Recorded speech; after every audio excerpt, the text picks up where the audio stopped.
Hi, welcome to the So You're a Single Parent Now What podcast. My name is Crystal. I am your host, also known as the Six Figure Single Mom. So I am the CEO and founder of the Six Figure Single Mom Company, where I am helping single parents take control of their careers and their financing through career coaching and strategizing. So the Six Figure Single Mom brand is less about the money and more about your mindset shift, right? Once you shift your mindset, then the money automatically comes. Now, don't get it twisted. The money's not going to fall from the sky. You're going to have to do a little work behind it. You're going to have to obtain, the experience that you need, your expertise, but your mindset shift will help you along the way for sure. So basically, in a nutshell, I teach single parents how to boss up. So I teach them how to go from a defeated mindset to a winning and unstoppable mindset. And I love what I do because I teach them basically how to know their worth, how to know that they have something to bring to the table. So we leverage their skill sets so that they can advance in their careers. I teach them how to negotiate, how to get that confidence back whenever they walk into a room. I teach them all things lifestyle, career, and single parenting. So this podcast is basically just allowing me the freedom to have a single parent community where it's a safe place, where someone gets it, and a place where we're not being judged, where we can be heard and we can be given all things resources, lifestyle, career, and single parenting. So just get comfortable, stay for a while, all those good things. So so that's pretty much what I do. Now, this episode is being sponsored by Ink to the Tea Company. So Ink to the Tea Company, they do custom t-shirt designs. They actually designed the logo that I have on. So I love Ink to the Tea. Anything you need, they can make it. Pretty much. That's pretty much how it sounds. I love the quick turnaround of the service. I love how professional the service is. And I don't know if a lot of people saw at my brunch, Ink to the Tea actually branded my blazer. So I had a cool branded blazer. So they can do all sizes and all items are made with love and creativity. So again, I want to thank Ink to the Tea for sponsoring this episode. If you would like to follow them or order a t-shirt, go to inked_the_tea, and you will find their company there. And like I said, the turnaround is so quick. The services are so professional. So I know that you will love it. Now, tonight is part 2 of the financial series that I have going on and the money management series. So I am ending the year talking about finances. Right? Because when we end the year, we get a little loose-handed with our finances. So I'm ending the year talking about finances. And I have a special guest here. So she is back. And we are doing a part 2 because money management is very important, but it's very important amongst our youth. We have got to instill in our youth that when they get $1, they don't have to spend $1. So I'm going to let Nakala introduce herself and her books and her company and everything like that. And then we will get right into the conversation. Hey, everybody. I'm Nakala. I'm pretty much a financial community kid advocate. And I just teach people, kids especially, how to just fulfill their purpose early on the right way. Learning the facts, learning the analytics. If you want to find us, you can find us on Instagram at abc.financial literacy, or just go online at www.learningabcs.org.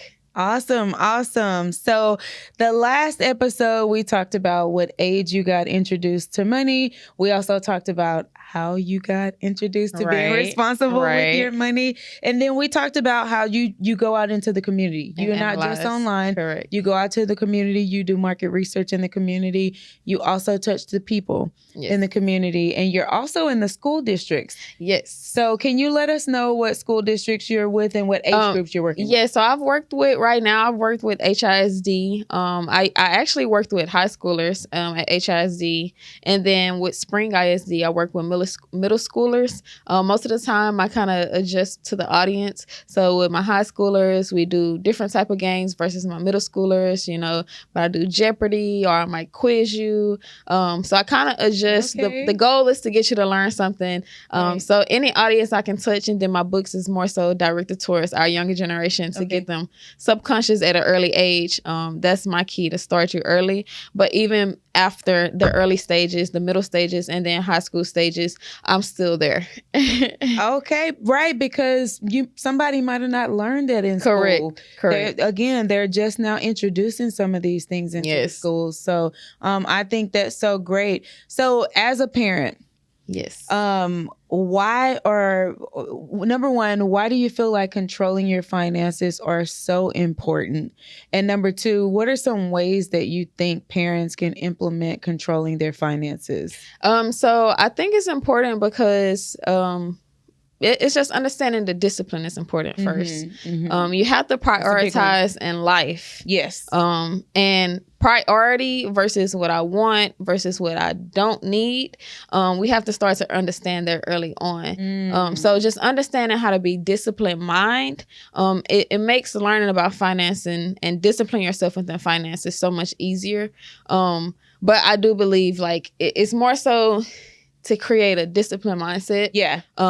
And it can help way far outside of, your finances, but just throughout life, just learning what discipline is, learning that some things I don't need, some things I do need. And when you discipline your mindset, especially with your finances, then you can start to see some of those struggles that we don't know we put on ourselves, but we do put certain things on ourselves by not being disciplined. So that's why I think it's important to kind of get ourselves back on track to have a disciplined mindset.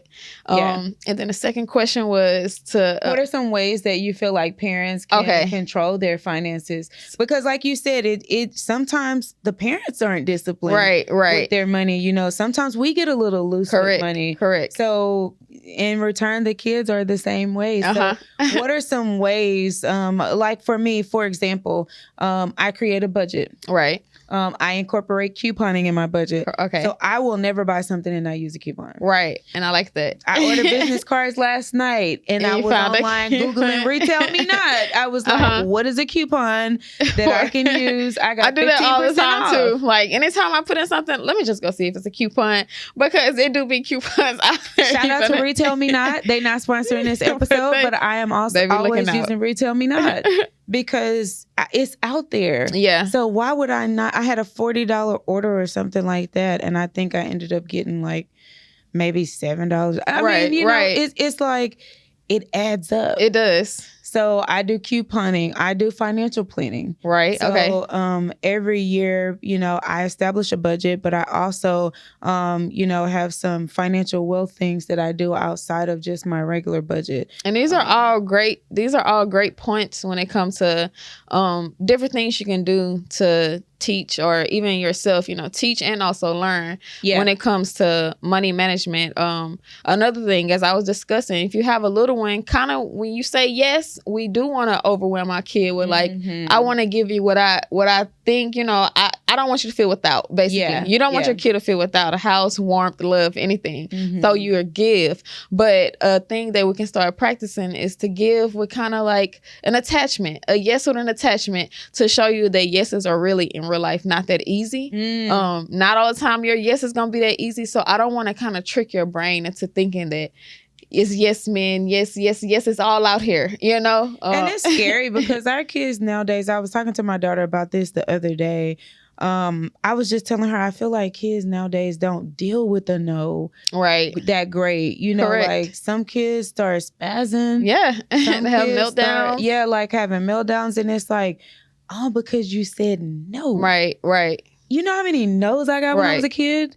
Like, I couldn't spaz on my parents. I had to, like, just deal with it. Right. But now, like you said, attaching an action item to the yes. Right. That's something I have to get better about. Right. Because my daughter, she is so used to, she will send me a Cash App request in a minute. Right. Girl, I'll be like, my Cash App literally will ask me, are you sure? Right. You just sent her $25 right. 2 seconds ago. Like my Cash App will be like, are you sure? So I need to get better about that, controlling my finances, especially as it pertains to her, because like I said, I'm a single parent, so a lot of times I want to overcompensate in certain areas, but I I don't know. I just get so weak. I know. Listen, I understand because it's just the same with my daughter. You know, it's not gonna be times where everything is just all perfect. Yes. Like I'm just gonna always have this.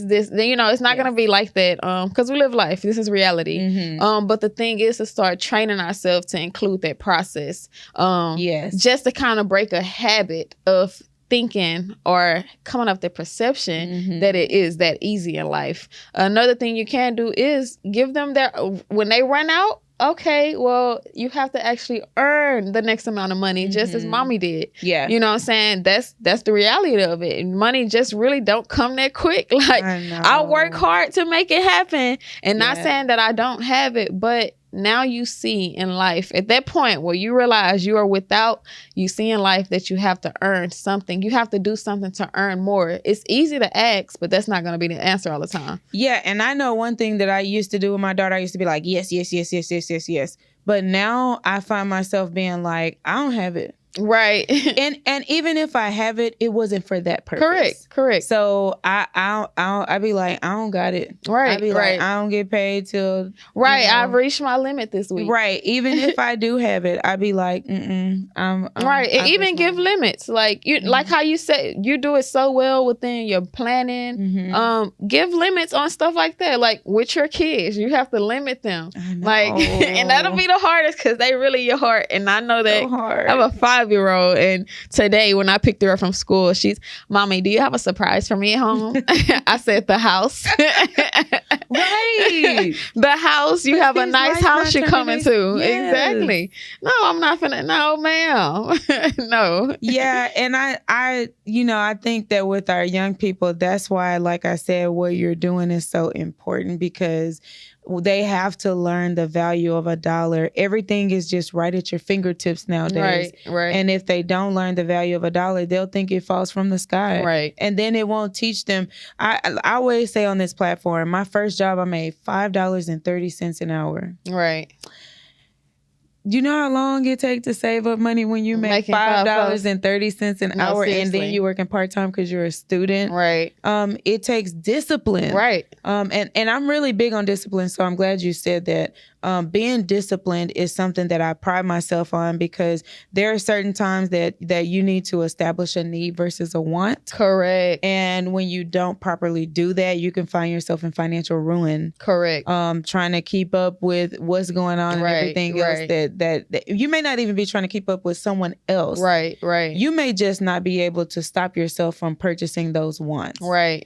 So you have to put a cap on it. Yeah. Like I told you in last episode, I put a cap on my educational expenses at this time. Right. I am out done. the budget for educational expenses. And that's like so brilliant. And that shows discipline. You know, that's how we will have to train ourselves to actually discipline ourselves in those matters. Put a cap on stuff. Like even with eating out, like start to weigh your options. Okay, if I spend this so much amount on outside eating versus this so much amount on cooking eating, I can rearrange my money to where if I do have to put money in somewhere else, like, okay, a little bit, I made a different decision to where now I can organize my money and kind of rearrange it in a smart and strategic way to where I don't have to cap out my food expenses. I actually save because I just switched paths. I'm not eating out this week and I'm just eat in. Yeah. You know, it's a lot of stuff we do, even with shoes. Okay, do I really want to spend $500 on one pair or probably just give me one pair for under $100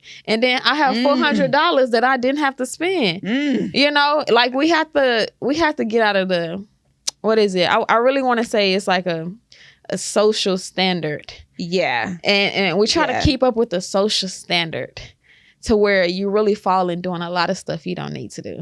Yeah. And you know, on the shoe tip, so I am a part of, you know, right now Yeezy is in the news for a lot of things. Oh yes, he's always. But he has very comfortable shoes.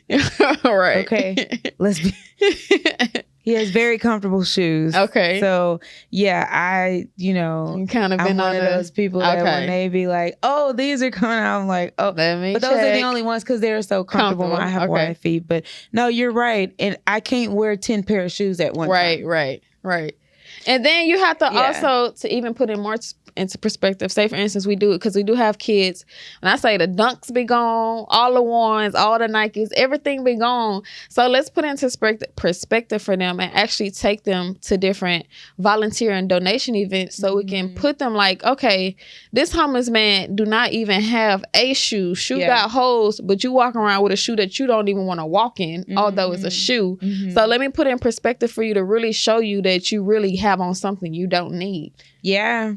You know, like absolutely. It's a lot of it's cool to look nice, but it's really people in this world who don't have half the things that we are privileged to have, literally. That's why I think sometimes with the kids nowadays, I'm like, man, like growing up, I wore Pro Wings. Right. You didn't listen. My parents had 3 kids. They was not trying to buy me no Jordans. Right. They was buying me Payless Pro Wings. Right. And I mean, it was,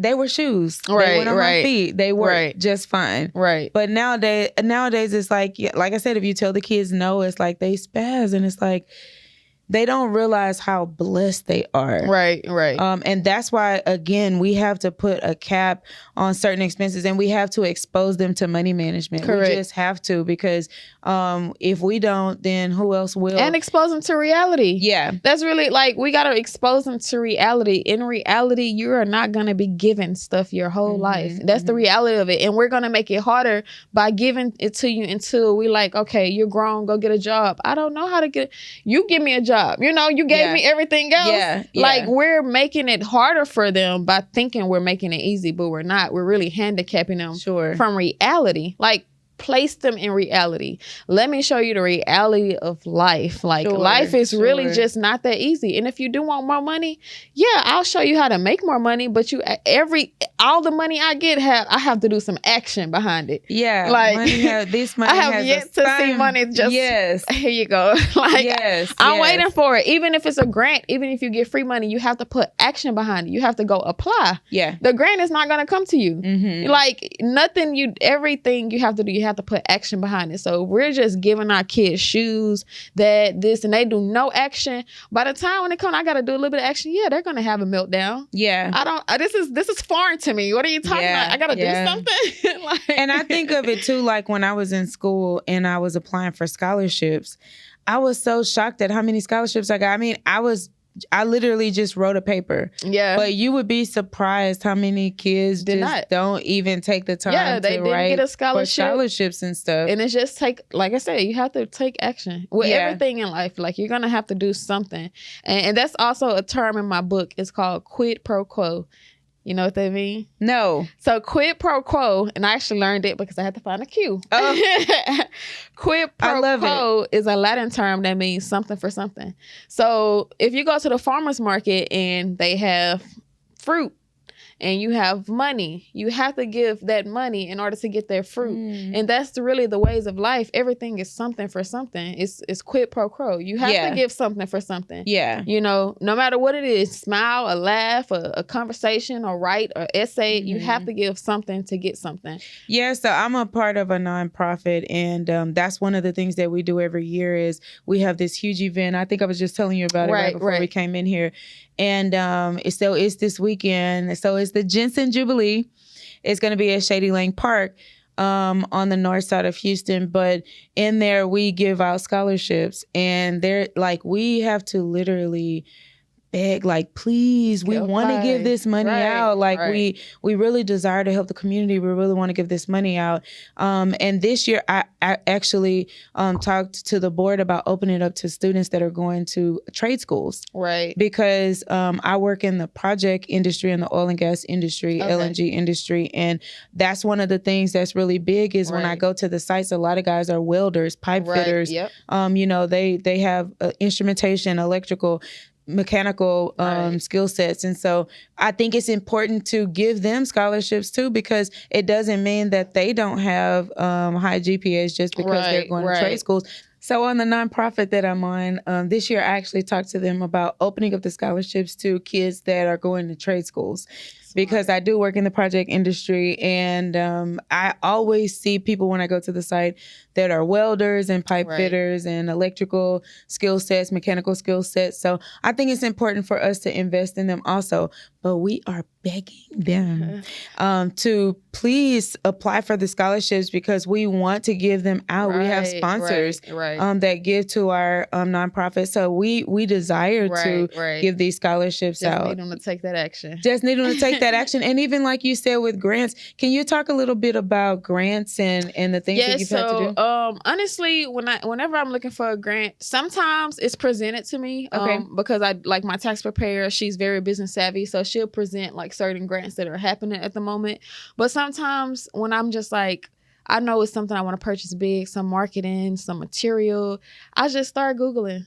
I Google search grants for this, grants, whatever it is, grants. You can be a cosmetologist. You can start looking for grants for women-owned business. Sure. Grants for single mom business. Grants for, literally it's grants for African-American owned business. Grants for minority. It's just change your word. And I'm telling you, it's so many grants out there. That's literally awesome. Just Google search, just search grants for this grant until you come across some grants that you're going to start getting list of stuff. But so how many grants have you been granted? I'm actually in a process of getting a grant, for being granted a grant. I had got a grant, but it was more so for school. Okay. But I'm still working on this one. Will be probably, we're hoping we get it, the first actual business grant because I do want to enlarge. So I have increased. And then I'm also working on just getting more grants. I've applied. Keep applying.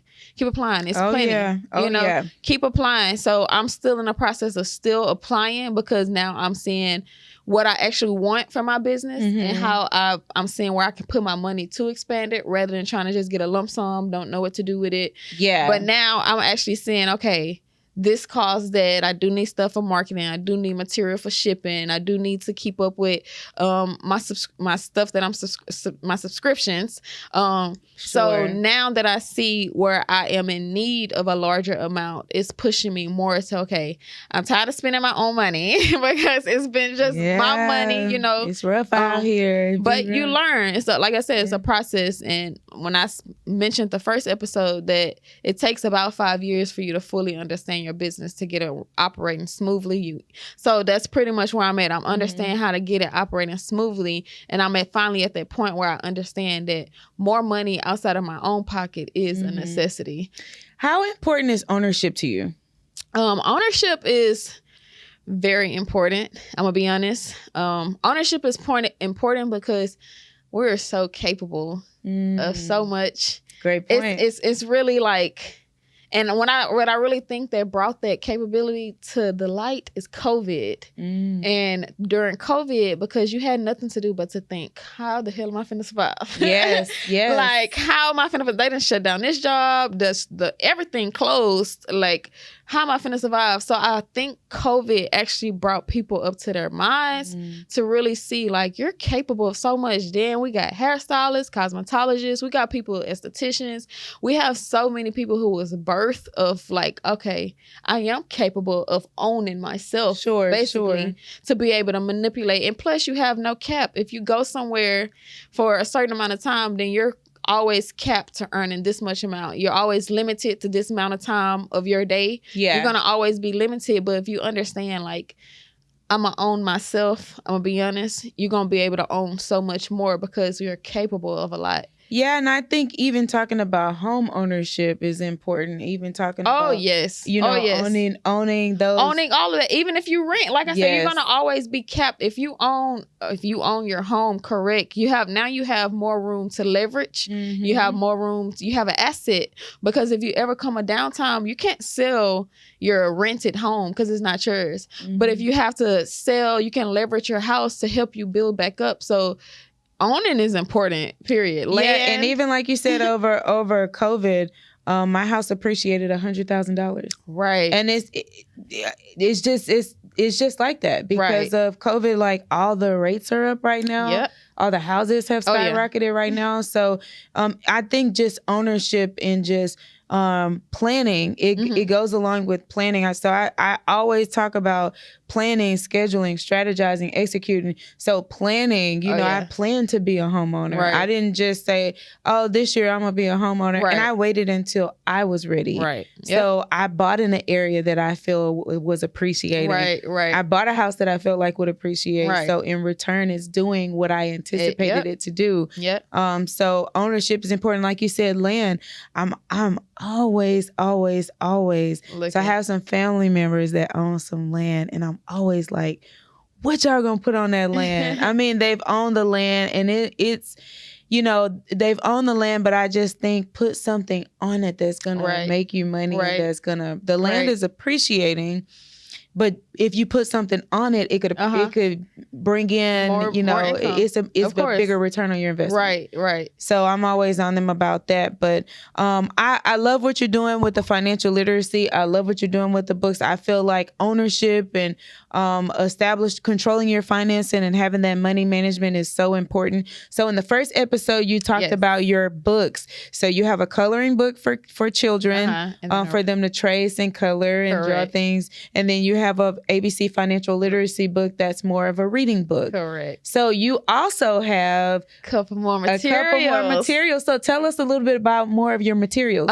So I'll get into the bingo game. My bingo game will be the first one I discussed. And basically, I have like instructions for your instructor. Okay. And then I have a whole bunch of different terminologies that's on your bingo cards. So the set comes with 10 bingo cards. And basically, when I first used it, I'll talk about when I first used it. I was actually at just doing a workshop, a financial literacy workshop for kids. It was 12th graders. And it was other people there. They were giving their advice, and I got up and spoke. But I gave every kid a bingo card. And what I told them is, I want to see how well you're listening. Okay. So I already knew the terminology that's on it. So I just would say, like, whenever y'all hear a certain terminology throughout the whole workshop, then I want you to circle it. And then once you get bingo, say like brainiac or something, something like something to indicate you. Something educational. Yeah. So and when I did that, it was so many kids, once the first person said it, they started looking like, hold on, like, let me look to see but I'm listening now. And one thing I do know is that when you learn through something that you can remember, it's gonna stick more. We can talk all day. Some stuff be boring. Some stuff, but when we make it fun, I'm like, oh, I remember I played that game. And I actually learned it. It kind of sticks more because it comes with a memory of something that's enjoyable. So once one kid said it, the other kids will start looking like, wait, we got the same card. Like, I'm trying to see. So it just have like little terminology like asset, trust fund, savings, owner. Wow. How ironic is that? Wow. Because it's important. Like, it's important. Getting familiar with these terms is important. So I just throw it in there. And I'm just training your subconscious. Your subconscious will already know these terms. I know owner. Oh yeah, I know asset. Heard of investment. Planning. We've been talking about planning. So that's on there. What I'm saying, budget. This is free game. We've been talking about budget. Wow. It's all on there.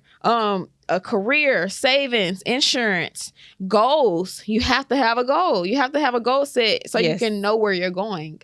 And let's see what else I have.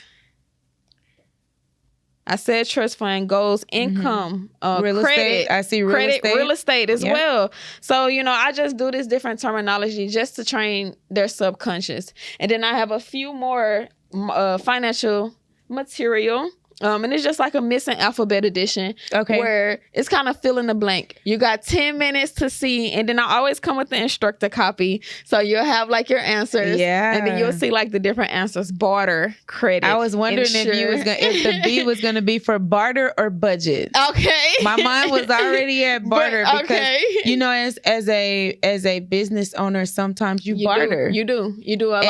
And that's kind of how business owners collaborate. And then I sometimes I put terminology that's like, I want you to ask a question about. Mm-hmm. So what is barter? You know, as a business owner, it might be more familiar, but somebody who don't necessarily have the barter service, they probably never mentioned bartering. Yeah. So I do have like a financial literacy just to kind of get the kids 10 minutes to kind of brainstorm like, what actually goes here? And then I also have how to write a check.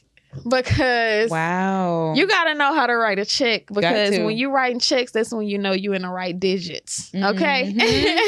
Don't think that checks is for old people. No, checks is for people who writing in money. Okay. Yes. So I have a copy of how to write a check, and then it's dry erasable, so you can like kind of just go over it, and then if you know make your mistakes, just erase it, and then it always come with like an instruction with the instructor copy with like the answers, so you can fill in how to write a check. And then last one I have is a selfie scavenger hunt. That's because cute. Our kids like to take selfies, so little different things like a selfie placing funds in your piggy bank, a selfie with something purple is usually like a high energy, selfie with $100 bill, a selfie with something you created, because you want to be owners. I want to see you doing something that you're capable of. And it's just to encourage them to kind of just get in tune with self. Honestly. Get in tune with self, understand self, trust yourself, and then just keep up with it. Like keep up with discipline, keep up with your goals, keep up with your planning,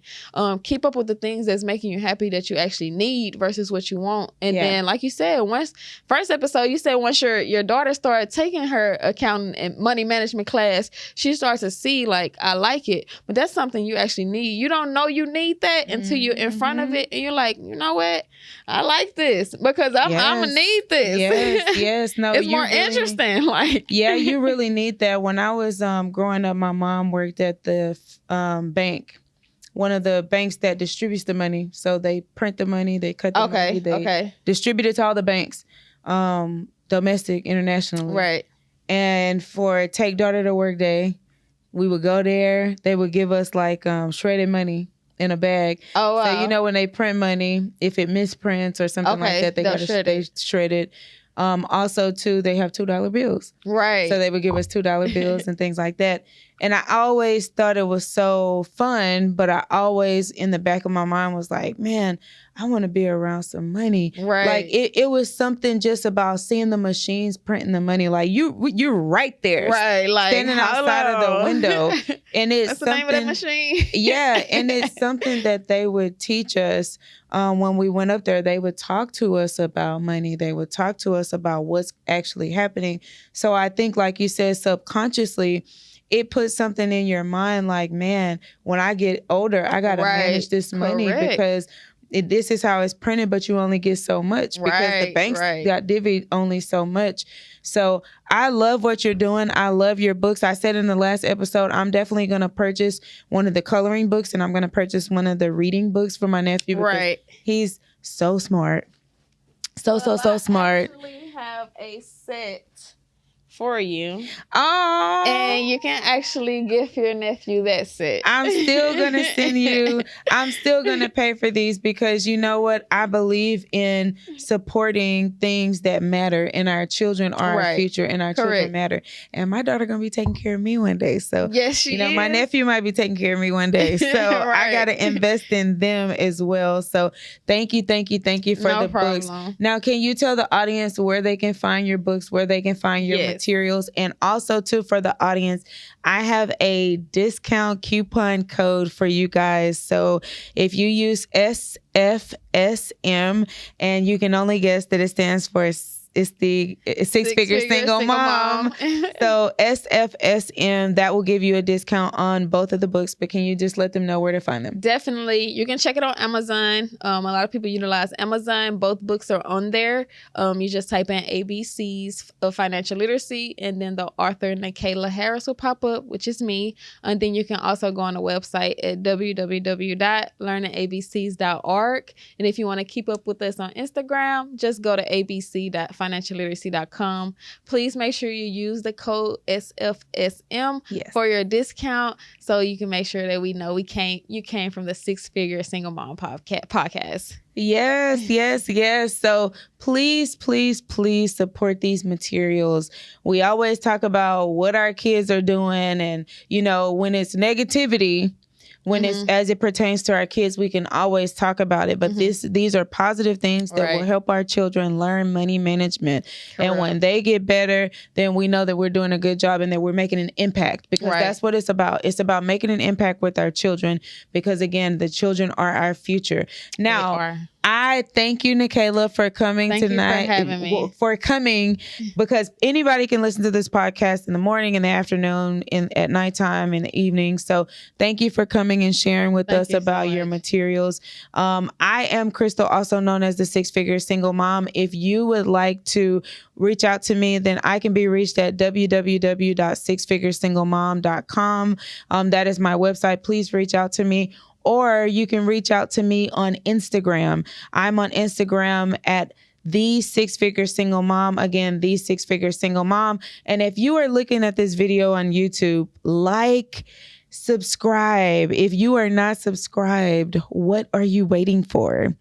We have all this good content that I'm bringing you each week that I feel like will help the single parent community and will help our children. So it's all about making an impact on our children. So comment in the comments if you would like to talk about a topic, or if you would like to see more of things like this. Please let me know. If you would like to, I'll leave Nakala's information in the description box. So if there's anything that you would like to ask her, anything like that, reach out to her directly, and she will get your questions answered. And we are going to support and push these materials. So thank you again, Nakala, for joining me. Yes, thank you for joining me. And until next time, guys, this is the Six Figure Single Mom with Nakala checking out. Bye.